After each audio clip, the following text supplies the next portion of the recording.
দেশে এত সমস্যা, অর্থনীতি, শিক্ষা, বেকারত্ব, এর মাঝেও আমরা কি নিয়ে ব্যস্ত?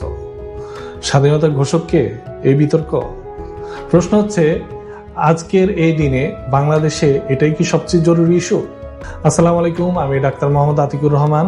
আজ আমরা কথা বলবো একটি স্পর্শকাতর কিন্তু গুরুত্বপূর্ণ বিষয় নিয়ে, ইতিহাসের বিতর্ক বনাম বর্তমান বাস্তবতা। স্বাধীনতার ঘোষক নিয়ে বিতর্ক নতুন কিছু না, এটি বহু বছর ধরে চলে আসছে। একদিকে আছেন শেখ মুজিবুর রহমান, যার অবদান এই জাতির ইতিহাসে অমলিন। অন্যদিকে জিয়াউর রহমান, যিনি মুক্তিযুদ্ধে একজন সাহসী সম্মুখযোদ্ধা ছিলেন। দুজনে এই জাতির ইতিহাসের গুরুত্বপূর্ণ অংশ, এটা অস্বীকার করার কোনো সুযোগ নেই। কিন্তু প্রশ্ন হচ্ছে, আজকের এই দিনে এই বিতর্ক আমাদের কি দিচ্ছে? এটা কি আমাদের অর্থনীতিকে শক্তিশালী করে দিচ্ছে? এটা কি আমাদের শিক্ষার মান উন্নত করছে, নাকি আমাদের আরো বিভক্ত করছে?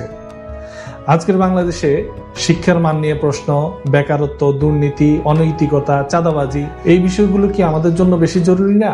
আমরা কি কখনো দেখেছি প্রতিদিনের মিডিয়াতে শিক্ষার অবনতি নিয়ে গভীর আলোচনা, নাকি রাজনীতির বিতর্কে বেশি প্রাধান্য পায়?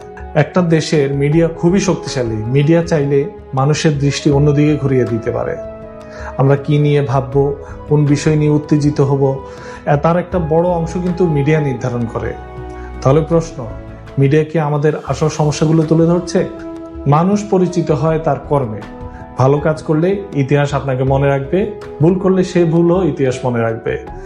আমরা ইতিহাসকে সম্মান করব, কিন্তু সেই ইতিহাস নিয়ে বিভক্ত যাতে না হই, বর্তমানকে ঠিক করাই আমাদের জন্য বেশি গুরুত্বপূর্ণ, তাই তো? আজকের দিনে আমাদের দরকার বিতর্ক নয় সমাধান, বিভক্তি নয় ঐক্য। যে বিষয়গুলো আমাদের উন্নতিতে বাধা দেয় সেইগুলো নিয়ে ভাবা, আলোচনা করা, এমনটাই সময়ের দাবি। আপনার কি মনে হয়, এই বিতর্ক কি এখনো প্রয়োজন, নাকি আমাদের ফোকাস বদলানো উচিত? কমেন্টে আপনার মতামত জানান। ভিডিওটি ভালো লাগলে লাইক, শেয়ার করবেন এবং সাবস্ক্রাইব করতে ভুলবেন না। ধন্যবাদ সবাইকে।